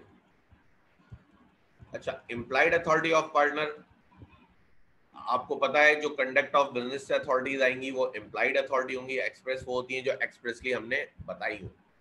लेकिन दोनों सूरत हाल में फर्म बाउंड होती है, भले वो एक्सप्रेस हो भले इम्प्लाइड हो। लेकिन एक्सप्रेस आपको पता है आपके हाथ में, तो आपने देख के करनी है। इम्प्लाइड लॉ के तहत उसको मिल ली है। The firm is also bound by all acts of a partner done within the scope of his implied authority. An implied authority of a partner can be inferred from the circumstances of the case. Generally speaking, such acts of a partner which are incidental to or usually done in the course of the proper conduct of the business come within the scope of his implied or apparent or ostensible authority. ठीक है जी, कह रहे हैं कि देखें implied authority of partner वो है, implied authority of partner भी पार्टनर पूरी फर्म को बाउंड करा सकती है, और इम्प्लाइड अथॉरिटी ऑफ पार्टनर जो है वो सर्कमस्टांसेस को देखते हुए केस के थ्रू पार्टनर्स को मिलती है। लेकिन जनरली जो एक प्रॉपर कंडक्ट ऑफ बिजनेस होते हैं, यूजुअली नॉर्मल बिजनेस चल रहे होते हैं, उसके हिसाब से ही हम इम्प्लाइड अथॉरिटी उनकी डिसाइड करते हैं, या उसको अपरेंट कह लें या ऑस्टेंसिबल अथॉरिटी कह लें। ठीक है, ये तमाम चीजें हम कंडक्ट ऑफ बिजनेस के हिसाब से देख रहे होते हैं, बिजनेस के नेचर के हिसाब से देखते हैं कि नॉर्मली ये अथॉरिटीज पार्टनर्स के पास होती ही होती है। ठीक है, तो आगे चलते हैं हम। Section 19 sub section 1 and 22 define the scope of implied authority of a partner. For an act to be covered within the implied authority, it is necessary that, ठीक है, पहले तो हम चलते हैं कि भाई सेक्शन 19 सब सेक्शन 122 डिफाइन करता है स्कोप इम्प्लाइड अथॉरिटी का क्या है। तो वो कहता है कि accordingly for an act to be covered within the implied authority it is necessary that, कि अगर आप किसी भी एक्ट को इम्प्लाइड अथॉरिटी में कवर करना चाह रहे हैं तो ये 3 पॉइंट पूरे होना जरूरी है। ठीक है, नॉर्मली इम्प्लाइड अथॉरिटी तो कंडक्ट ऑफ बिजनेस है, लेकिन बात ये कि किसी भी एक्ट को अगर आप इम्प्लाइड अथॉरिटी बताना चाह रहे हो अपनी, के पार्टनर अगर कहे कि ये मेरी इम्प्लाइड अथॉरिटी थी इसलिए मैंने ये डिसीजन लिया जिससे पूरी फर्म बाउंड हुई, तो ये भी जरूरी है कि वो इम्प्लाइड अथॉरिटी को जो जताना चाह रहा है बात, वो ये 3 पॉइंट पूरे कर रही है।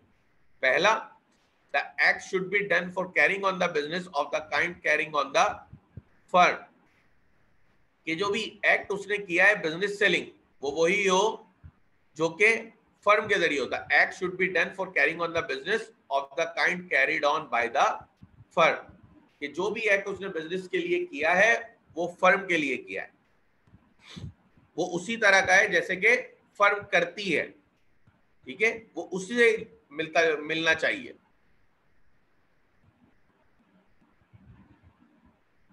दूसरा, the act should be done in the usual way of such business, जो एक्ट उसने करा है वो बिजनेस की नॉर्मल रूटीन हो, वो बिजनेस की नॉर्मल रूटीन हो। और तीसरा क्या है, the act must be done in the firm name और in any other manner expressing और implying an intention to bind the firm. और तीसरा ये है कि जो भी उसने एक्ट करा है वो फर्म के नाम से हो या कोई भी ऐसा मैनर हो जो एक्सप्रेस कर रहा हो कि ये फर्म के लिए हो रहा है, ये फर्म को बाइंड करेगा। ठीक है, तो पहली बात, the act should be done for carrying on the business of the kind carried on by the firm, कि वो एक्ट उसी से लिंक हो। The act should be done for carrying on the business of the kind carried on by the firm, के वो act उसी से link हो जो कि एक्ट फर्म कर रही है। ठीक है, फिर तीसरा, the act should be done in the usual way of such business, एक नॉर्मल रूटीन एक्ट हो। ठीक है, फिर आपके पास तीसरा है, जो भी एक्ट आपने किया है वो या तो फर्म के नाम से होना चाहिए या अदर मैनर में कोई एक्सप्रेस करे कि ये फर्म को ही बाइंड कर रहा है। एक क्वेश्चन आया, देख लेते हैं।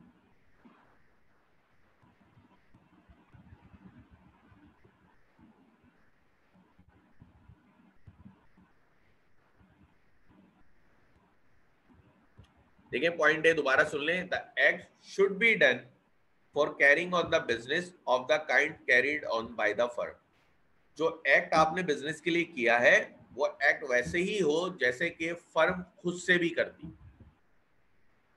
ठीक है, बिल्कुल वैसे ही होना चाहिए कि फर्म वो खुद से भी करती, मतलब अल्टीमेट फर्म के बेनिफिट का होना चाहिए।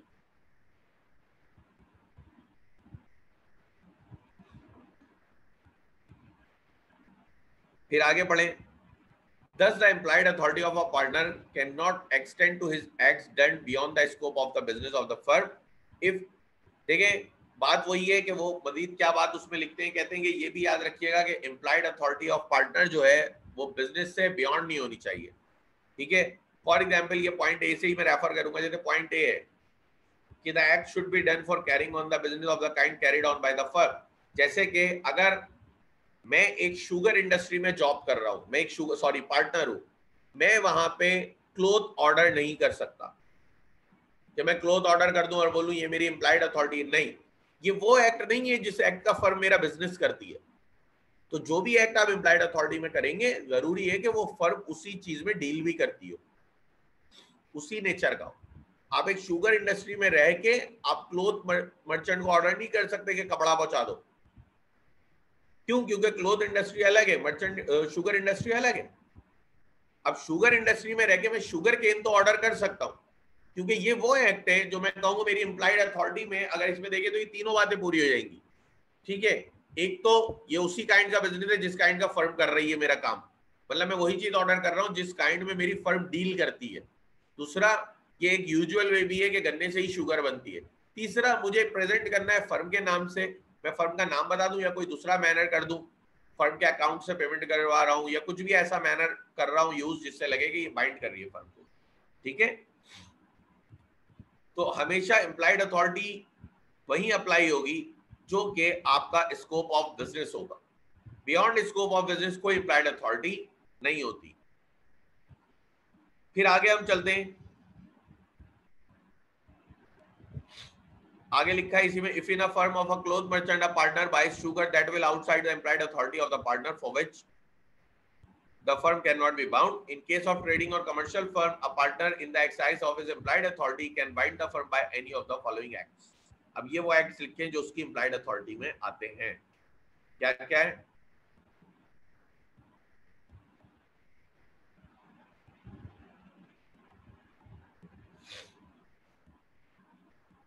Buying and selling of goods on behalf of the firm in which the firm deals.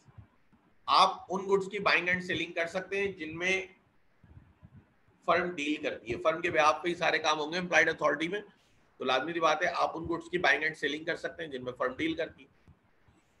दूसरा, receiving payments of the debts due to the firm and giving a valid receipt for them.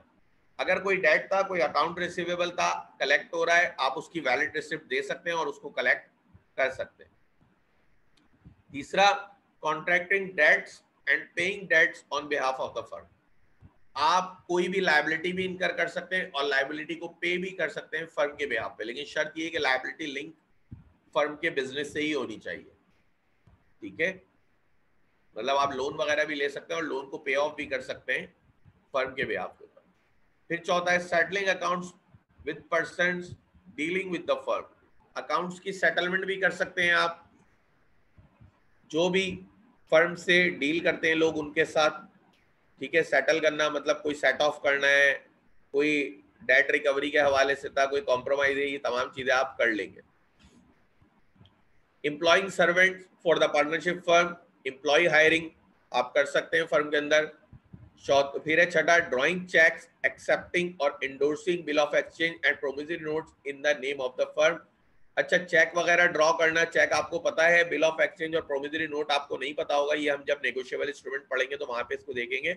इन दोनों को underline करके deferred लिख दिएगा। Promissory note दर हकीकत एक वादा होता है कि मैं आपको पैसे दूंगा, और बिल ऑफ एक्सचेंज अभी के लिए सुन लें कि एक ऑर्डर होता है कि आप मुझे पैसे दें, ठीक है। एक नोट बन जाता है एग्रीमेंट जिसको ये नाम दे दिए जाते हैं। पैरालिंक को हम इन डिटेल नेगोशिएबल इंस्ट्रूमेंट में देखेंगे, तो चेक वगैरह भी ड्रॉ कर सकते हैं। फिर है pledging movable property of the firm. Partner firm की मूवेबल प्रॉपर्टी को भी प्लेज करा सकता है, ठीक है। फिर sewing on behalf of the firm and defending suit in the name of the firm.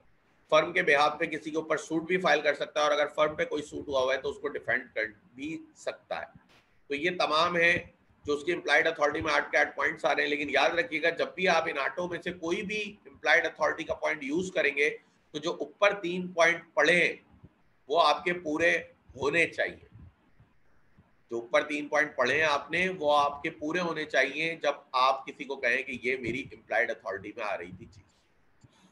अब ये है रिस्ट्रिक्शंस ऑन इम्प्लाइड अथॉरिटी कि इम्प्लाइड अथॉरिटी पे क्या क्या रिस्ट्रिक्शंस हैं, कौन कौन सी ऐसी जगह है जहाँ पे आपकी इम्प्लाइड अथॉरिटी रिस्ट्रिक्ट है, वो भी हम थोड़ा देख लेते हैं।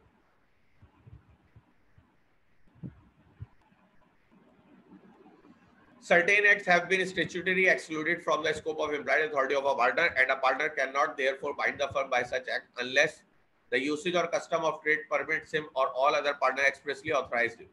As such, the third party should ascertain as to whether the partner is authorized, and if the third party deals without ascertaining this fact, he cannot make the firm liable.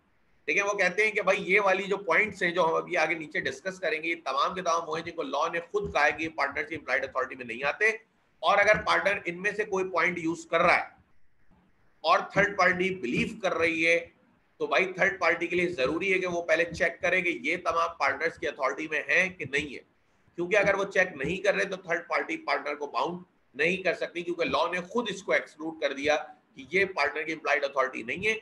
लेकिन अगर फिर भी वो इनको यूज करता है तो third party की जिम्मेदारी है कि वो चेक करे और सही तरह से मुतमईन हो जाए कि हाँ इसको ये अथॉराइज है एक्सप्रेसली कि नहीं है, क्योंकि देखिए इम्प्लाइड में तो ये आ ही नहीं सकता, ये आएगा तो सिर्फ एक्सप्रेसली में आएगा। ठीक है, तो एक्सप्रेसली के लिए जरूरी है कि थर्ड पार्टी चेक करे कि ये इसको एक्सप्रेस है, इसको गिवन है कि नहीं है authority, otherwise third party firm को कभी भी लायबल नहीं ठहरा सकती। Section 19 subsection 2 contains a list of acts regarding which a partner does not have an implied authority unless there is a usage or custom or contract to the contrary according to a partner cannot. देखिए usage custom contract to the contrary वही हो गया कि आपका expressly आपको दी गई है तो ठीक है, अदरवाइज आपकी इम्प्लाइड अथॉरिटी में ये बातें नहीं आती।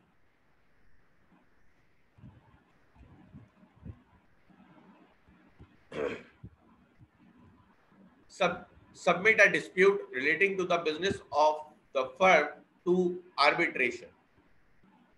आर्बिट्रेशन मैंने आपको पहले भी बताया था, ठीक है, कि वो लोग होते हैं जो कोर्ट के बाहर कोई भी डिस्प्यूट्स वगैरह सॉल्व करते हैं, तो वो बेसिकली कहलाते हैं आर्बिट्रेटर। ठीक है, और वो चीज कहलाता है प्रोसेस आर्बिट्रेशन। तो अगर फर्म के बिजनेस से रिलेट कोई डिस्प्यूट अराइज हुआ है, आप अकेले जाके उसको आर्बिट्रेशन को सबमिट नहीं करा सकते। यही बात आपकी इम्प्लाइड अथॉरिटी में नहीं आती कि submit a dispute relating to the business of the firm to arbitration, तो आप उसको सबमिट नहीं करा सकते। दूसरा, open a bank account on behalf of the firm in his own name. Firm के बिहाफ पे आप अपना पर्सनल बैंक अकाउंट ओपन करा लें, ये भी आपकी इम्प्लाइड अथॉरिटी में नहीं आता। कॉम्प्रोमाइज और रिलिंक्विश एनी क्लेम और portion of a claim bye the firm. Firm का किसी से कोई क्लेम निकल रहा था, आपने अकेले जाके उससे कॉम्प्रोमाइज कर लिया, ये भी आपकी इम्प्लाइड अथॉरिटी में बात नहीं आती। ठीक है, कि आप अकेले जाके उससे कोई कॉम्प्रोमाइज कर ले। Withdraw a suit proceeding filed on behalf of the firm. देखिए हमने ऊपर पढ़ा था वो सूट कर भी सकता है और सूट को डिफेंड भी कर सकता है, लेकिन कोई भी सूट वो विड्रॉ नहीं कर सकता। कि अगर फर्म ने कोई सूट फाइल किया हुआ है तो अकेला कोई भी पार्टनर जाके विड्रॉ नहीं कर सकता कि ये उसकी इम्प्लाइड अथॉरिटी में, जब तक कि उसको एक्सप्रेसली गिवन ना हो। एडमिट एनी लायबिलिटी इन अ सूट और प्रोसीडिंग अगेंस्ट द फर्म। कोई लायबिलिटी एडमिट नहीं कर सकता फर्म के लिए, या कोई भी जो फैसला आया है अकेले एडमिट नहीं कर सकता, ये भी उसकी इम्प्लाइड अथॉरिटी में नहीं है। Acquire immovable property on behalf of the firm. कोई भी प्लॉट वगैरह इमूवेबल प्रॉपर्टी वो परचेज नहीं कर सकता फर्म के बिहाफ पे। Transfer immovable property belonging to the firm. Firm की कोई इमूवेबल प्रॉपर्टी है उसको वो ट्रांसफर नहीं कर सकता अकेले अपने तौर पे, ये भी इम्प्लाइड अथॉरिटी नहीं होती पार्टनर की। फिर है या enter into partnership on behalf of the firm, या फर्म को किसी दूसरे पार्टनरशिप बिजनेस में पार्टनर नहीं डिक्लेयर करा सकता, ये उसकी इम्प्लाइड अथॉरिटी में बातें नहीं आती है।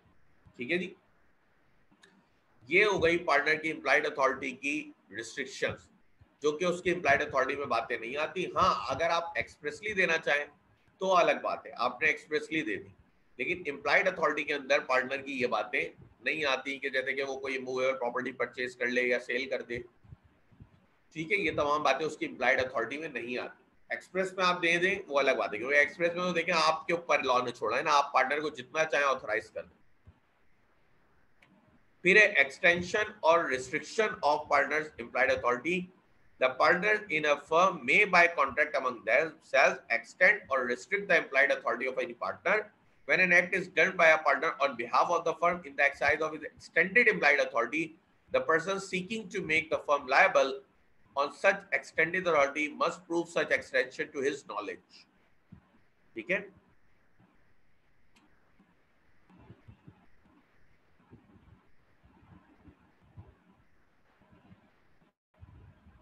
On the other hand, when an act is done by a partner on behalf of the firm for which his implied authority has been restricted by a contract between the partner, such acts bind the firm with a third party, notwithstanding any such restriction unless the third party has the knowledge of the restriction.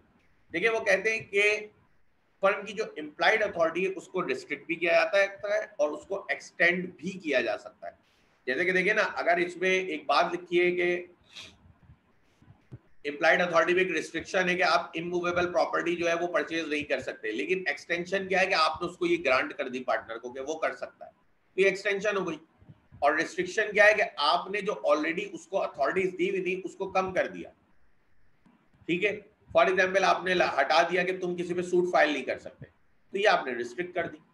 लेकिन देखिए, जब भी आपने extension करी और extension की वजह से फर्म को किसी एक्ट में बाउंड होना है, तो अब जो थर्ड पार्टी है ये उसके ऊपर आएगा कि वो प्रूफ करेगी कि उसको इस एक्सटेंशन का पता था। ठीक है, ये उसके ऊपर आएगा कि ये ऑलरेडी एक्सटेंशन है, अथॉरिटी इस पार्टनर के पास ये अथॉरिटी एक्सटेंड थी। जैसे कि पार्टनर जो है वो प्रॉपर्टी परचेज नहीं कर सकता था इमूवेबल, हाँ ठीक है, उसको पार्टनरशिप ने एक्सटेंड किया हुआ था, लेकिन ये थर्ड पार्टी को अगर कल को डिस्प्यूट आएगा तो प्रूफ करना पड़ेगा कि मुझे नॉलेज थी कि इसको एक्सटेंशन मिली हुई है और ये अकेले परचेज कर सकता है। क्योंकि देखिए लॉ ने यहाँ पे थर्ड पार्टी की जिम्मेदारी रखी है, जो रिस्ट्रिक्शन है इम्प्लाइड अथॉरिटी पे उन पे थर्ड पार्टी की जिम्मेदारी है कि भाई आपको चेक करना है कि ये बात इसकी अथॉरिटी में है कि नहीं है, क्योंकि हमने तो मना किया हुआ है। तो जब भी एक्सटेंशन होगा तो वो भी थर्ड पार्टी को चेक करना है कि हाँ ये काम मुझसे कर रहा है, क्या इसको इसकी फर्म इजाजत भी देती है। इसी तरह अगर कोई रिस्ट्रिक्शन है, आपने इम्प्लाइड अथॉरिटी को कम किया हुआ है, तो यहाँ पे फिर आपको प्रूफ करना पड़ेगा, पार्टनरशिप फर्म को प्रूफ करना पड़ेगा कि भाई हमने इसको रिस्ट्रिक्ट किया हुआ था और ये बात थर्ड पार्टी की नॉलेज में थी। क्योंकि अगर आप रिस्ट्रिक्ट कर रहे हैं, किसी की एम्प्लॉयड अथॉरिटी को कम कर रहे हैं, तो फिर जरूरी है कि आप थर्ड पार्टी की नॉलेज में ये बात लाएं। अगर आप अपने तौर पे करके रखे हुए हैं तो ये गलत बात है, आपने जरूरी है कि थर्ड पार्टी की नॉलेज में ये बात लानी है। अच्छा जी, यहां पे आके आपकी अथॉरिटीज एंड हो गई, एक्सप्रेस और इम्प्लाइड। मजीद छोटी छोटी कुछ हेडिंग्स हैं, अगर अथॉरिटी में किसी को पूछना है तो पूछ लें, वरना फिर मैं आगे बढ़ता हूं।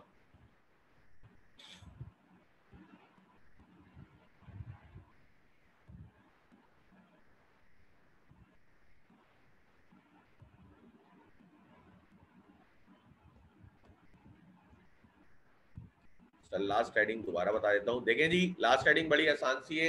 पार्टनर की इम्प्लाइड अथॉरिटी लॉ ने बता दिया क्या चीज उसको इम्प्लाइड में मिल रही है, क्या चीज उसको इम्प्लाइड में नहीं मिल रही। अब जो नहीं मिल रही अगर वो भी आप उसको देंगे तो ये बेसिकली एक्सटेंशन हो गई, और जो ऑलरेडी मिल रही है उसको आप कम करेंगे तो ये रिस्ट्रिक्शन हो गई। अगर आप कोई रिस्ट्रिक्शन लगाते हैं कि भाई फॉर एग्जाम्पल वहां पे था कि सूट फाइल कर सकता है पार्टनर, ये उसकी इम्प्लाइड अथॉरिटी थी, अगर आप रिस्ट्रिक्शन लगा देंगे वो नहीं कर सकता, तो जरूरी है कि थर्ड पार्टी को भी ये रिस्ट्रिक्शन पता होनी चाहिए। ठीक है, अगर आप कोई रिस्ट्रिक्ट कर रहे हैं, अथॉरिटीज को कम कर रहे हैं इम्प्लाइड, तो आपने थर्ड पार्टी को भी ये बात बतानी है।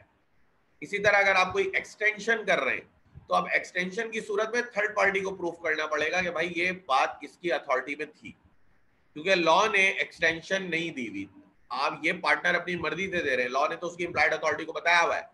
एक्सटेंशन का मतलब है जो लॉ ने आर्ट बताई है उसमें से एक और नवा पॉइंट आप कर रहे हैं, तो जब आप आगे मजीद उसको लेके जा रहे हैं तो ये आपकी जिम्मेदारी है, थर्ड पार्टी की जिम्मेदारी है कि वो प्रूफ करेगी कि हाँ मुझे ये बात पता थी कि इसकी एक्सटेंशन अथॉरिटी में है बात, ये इसकी इम्प्लाइड अथॉरिटी एक्सटेंड की हुई है। ठीक है, और अगर रिस्ट्रिक्ट है तो फिर आपको थर्ड पार्टी को खुद से बताना है कि भाई एम्प्लॉयड अथॉरिटी हमारी रिस्ट्रिक्ट है। अच्छा जी, फिर है partners authority in an emergency. Section 21 extend the authority of a partner in an emergency and less down that. अब ये तो एक्सप्रेस और इम्प्लाइड के बाद इमरजेंसी अथॉरिटी देख लेते हैं। A partner has authority in an emergency to do all such act for the purpose of protecting the firm from loss as would be done by a person of ordinary prudence in his own case, acting under similar circumstances, and such acts bind the firm. कहते हैं कि कोई भी ऐसा act जो partner firm को loss से protect करने के लिए करता है इमरजेंसी में, और बिल्कुल वैसे ही करता है जैसे कि वो अपने बिजनेस को प्रोटेक्ट करने के लिए कर रहा है। मतलब अगर सारा पैसा उसका लगा होता और कोई इमरजेंसी आ जाती तो वो कुछ ऐसे इकदाम लेता जिससे वो लॉस प्रोटेक्ट होता। अगर वो सेम सिचुएशन सेम सोच के साथ पार्टनरशिप फर्म के बिजनेस को भी प्रोटेक्ट कर रहा है कि वो तमाम एक्ट वैसे ही करे जैसे कि वो अपने खुद के लिए करता, तो फिर ये चीज कहलाती है पार्टनर की इमरजेंसी अथॉरिटी, और ये फर्म को भी बाउंड कर देती है, ठीक है, उन एक्ट्स के लिए। क्लियर है सबको? फिर मजीद चलते हैं।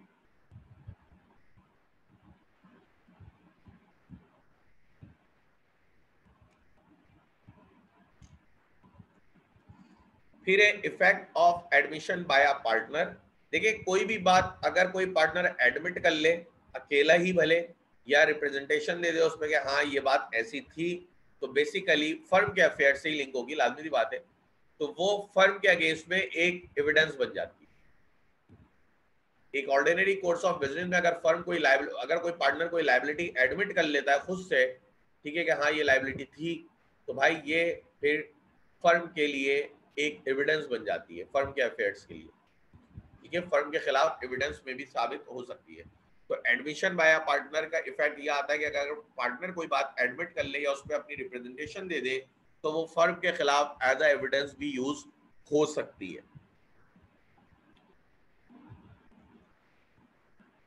Effect of notice to acting partner. Acting partner को अगर कोई नोटिस मिलता है तो उसका क्या इफेक्ट होगा, ये भी देख लेते हैं। Notice to a partner who habitually acts in the business of the firm of any matter relating to the affairs of the firm operates as notice to the firm। कहते हैं कि अगर कोई एक्टिंग पार्टनर है जो firm के business सारे देखता है, एक्टिवली पार्टिसिपेट करता है, उसको अगर कोई भी नोटिस, लीगल हो जैसा भी हो, उसके नोटिस में कोई बात आ गई, इसका मतलब है फर्म के नोटिस में कोई बात आ गई, ठीक है। उसको अगर कोई फर्म के अफेयर से रिलेट नोटिस मिलता है तो हम कहते हैं कि ये नोटिस दर हकीकत उसको पूरी फर्म को मिल गया, एक्सेप्ट, अब इसकी कुछ एक्सेप्शन है वो देखते हैं। In case of a fraud on the firm committed by or with the consent of that partner, thus in order that notice to one partner operates as a notice to the whole firm, it is necessary that the notice must be given to an active partner or not to a dormant or sleeping partner। ठीक है, ये भी याद रखिएगा कि अगर आप active partner को नोटिस देते हैं तो कंसीडर किया जाता है कि फर्म को नोटिस मिल गया, स्लीपिंग पार्टनर को नोटिस देने को कभी भी कंसीडर नहीं करते कि पूरी फर्म को मिल गया। As such notice is as such once a notice is served on acting partner, other partner cannot plead ignorance of the same, but this general rule is subject to one important exception. When a partner is a party to a fraud upon the firm, his knowledge of such fraud and of the acts and circumstances connected therewith cannot be said knowledge to the firm. For example, if one of the partner knows that the vendor who is his relative is defrauding the firm by supplying goods of short weight, that knowledge who would not prevent the remaining partner from suing the vendor for his fraud। पहली बात तो इसमें ये लिखी है कि अगर acting partner को आपने कोई नोटिस दे दिया तो समझा जाता है कि आपने, या एक्टिंग पार्टनर के नोटिस में कोई बात आ गई, नॉलेज में कोई बात आ गई, तो हम समझते हैं कि पूरी फर्म की नॉलेज में आ गई। स्लीपिंग पार्टनर की नॉलेज में कोई बात आना कभी भी कंसीडर नहीं होती, फर्म की नॉलेज में आ गई, लेकिन एक्टिव पार्टनर की नॉलेज में अगर कोई बात आती है तो हम कंसीडर करते हैं कि ये पूरी फर्म की नॉलेज में बात आ गई, ठीक है। लेकिन एक एक्सेप्शन, अगर वो एक्टिव पार्टनर ही किसी फ्रॉड में थर्ड पार्टी के साथ मिला हुआ है और उसकी नॉलेज में कोई बात आ रही है फ्रॉड से लिंक, वो तो खुद मिला हुआ था, उसकी तो नॉलेज में आई आएगी, तो ये कभी भी कंसीडर नहीं किया जाएगा कि पूरी फर्म की नॉलेज में आ गई। जैसे कि एग्जांपल इसमें भी लिखी हुई है कि फॉर एग्जांपल एक पार्टनर है, उनके एक रिश्तेदार हैं जो फर्म को गुड सप्लाई करते हैं, और उनके रिश्तेदार जो है वो हमेशा शॉर्ट वेट सप्लाई करते हैं, कम वेट सप्लाई करते हैं, मतलब 4 किलो बता के 3.5 किलो प्रोवाइड कर रहे हैं, और उस पार्टनर को, जो एक्टिव पार्टनर है, ये बात मालूम है, तो कल को जब फर्म उन रिश्तेदार को पकड़ेगी कि आप शॉर्ट वेट सप्लाई कर रहे हो और सूट फाइल करेगी, तो वो वहां पे ये नहीं कह सकते कि जनाब आपके पार्टनर के नोटिस में ये बात ऑलरेडी थी, इसका मतलब है आप लोगों के नोटिस में ये बात थी कि मैं कम वेट की गुड सप्लाई करता हूं। नहीं, आप नहीं कह सकते क्योंकि ये फ्रॉड का केस है, ठीक है, और वो पार्टनर आपके साथ मिला हुआ था क्योंकि वो आपका रिलेटिव था। तो ऐसी सूरत हाल में सिर्फ उसके नोटिस में बात आना फर्म के नोटिस में कंसीडर नहीं की जाएगी, ठीक है। अदरवाइज कोई भी बात जो है वो अगर एक्टिव पार्टनर के नोटिस में आ जाए तो वो हम कंसीडर करते हैं कि वो फर्म के नोटिस में बात आ गई। ठीक है जी, क्लियर है।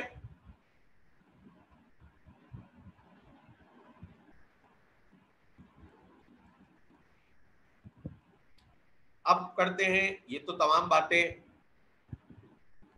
तो एक्टिव पार्टनर पर भी फ्रॉड का सूट फाइल कर सकते हैं। हाँ, अगर वो मिला हुआ है तो आप उस पर भी फाइल करेंगे, अगर वो मिला हुआ है तो आप उस पर भी फाइल करेंगे, क्योंकि हमने तो पहले ही कहा है ना, अगर फ्रॉड करता है तो सारा का सारा लॉस उसी से रिकवर किया जाएगा। याद नहीं है आपको, अभी पढ़ा है क्या, जो भी फ्रॉड करेगा अगर तो सारा लॉस लॉस उसी से रिकवर किया जाएगा। हाँ, कोई विलफुल निग्लेक्ट है तो अलग बात है, लॉस की सूरत में इंडेमनिफाई नहीं किया जाता। अच्छा जी, अब जितने भी मामला हमने ऊपर पढ़े वो तो तमाम के तमाम पार्टनर्स के आपस में लिंक्ड है। अब थोड़ा थर्ड पार्टी से लिंक भी पढ़ लें कि पार्टनर्स की लायबिलिटी थर्ड पार्टीज की तरफ क्या होती है। The liability of a partner to third parties में डिवाइडेड इनटू 3 कैटेगरीज, 3 कैटेगरी में डिवाइड हुई भी होती है। ठीक है जी,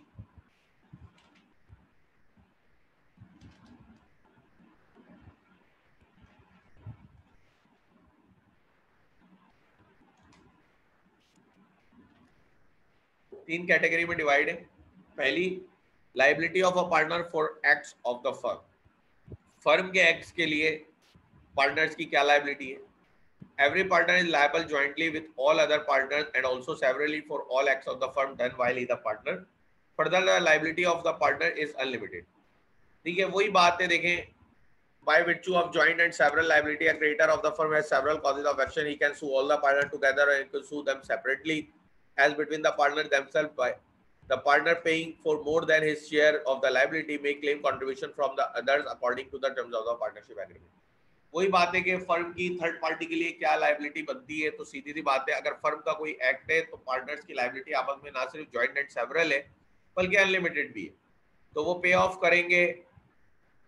और अगर कल को बिजनेस के एसेट्स कम पड़ गए तो वो अपने घर से भी लाके पे ऑफ करेंगे।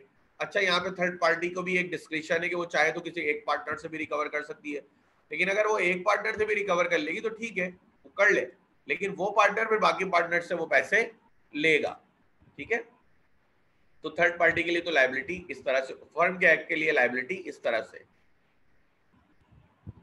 अब है liability of the firm for wrongful acts of a partner, अगर कोई पार्टनर रॉन्गफुल एक्ट करता है तो क्या लायबिलिटी होगी।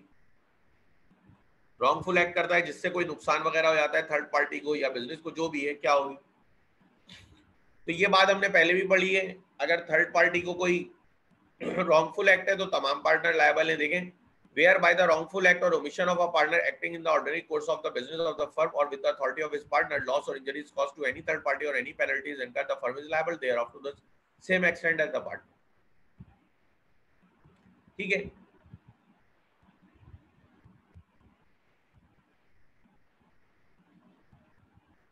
देखिए जी, अब वो क्या कहते हैं,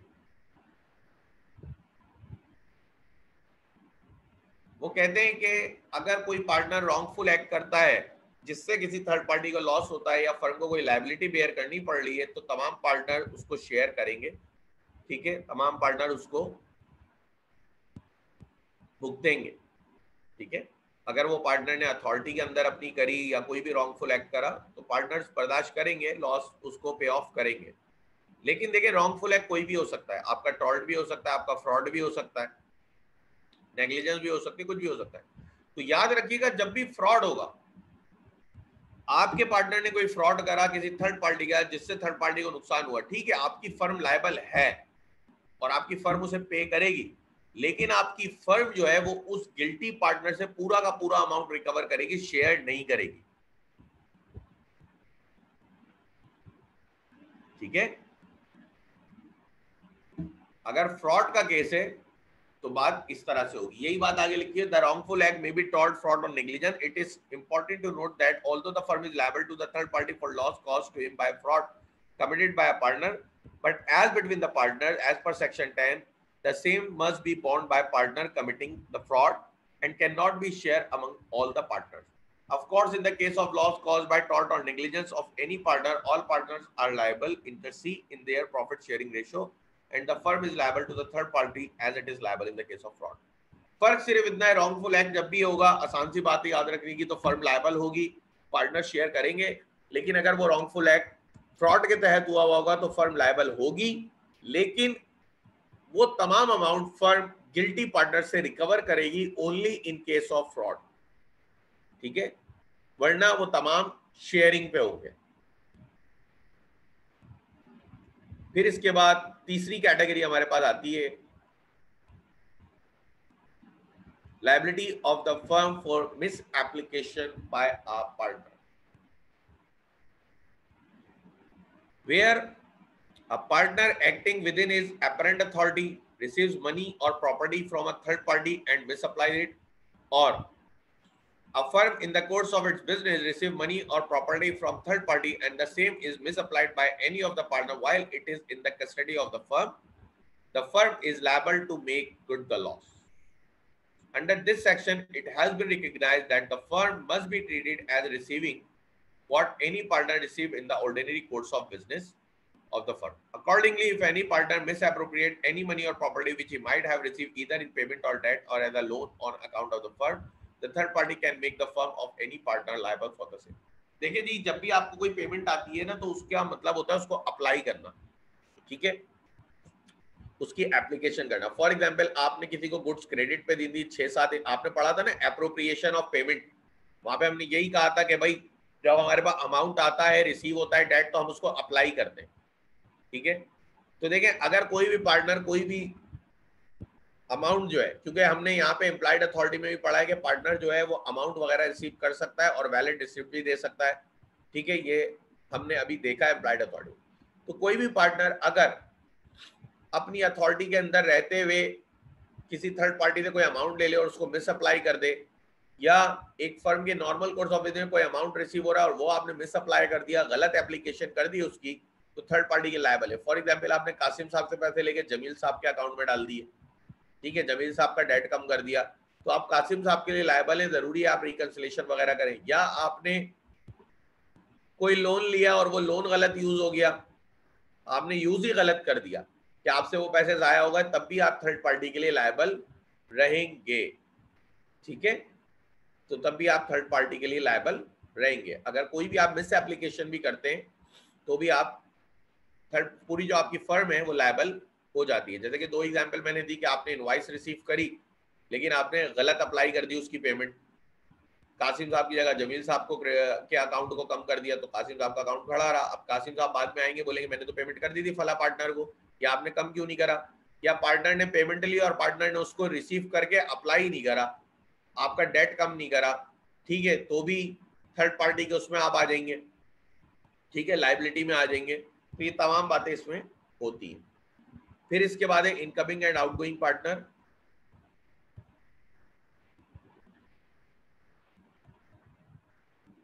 चलें इसको यहीं तक रखते हैं, ये चैप्टर हमारा नेक्स्ट क्लास में इंशाल्लाह ताला एंड हो जाएगा, यहीं तक रखते हैं। अगर कुछ पूछना है तो पूछ लें, फिर हम क्लास को एंड करते हैं।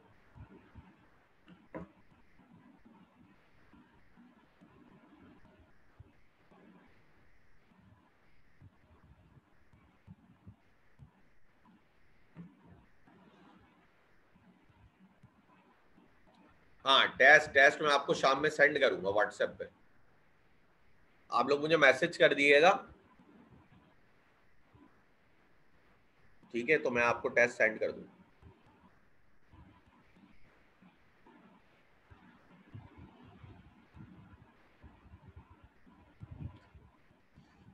यार 70 MCQs हैं और कोशिश करिएगा कि 1 आवर में उसको कंप्लीट कर लें आप, क्योंकि पेपर में अराउंड 56 आते हैं, और पेपर में भी मैं आपको बताऊं, अगर लॉ का पेपर आपको आता है तो मेरे ऐसे स्टूडेंट भी मैंने देखे हैं जो विद इन 45 मिनट्स भी पेपर को सॉल्व करके चले जाते हैं, ठीक है, तो ऐसे स्टूडेंट्स भी मैंने देखे हैं।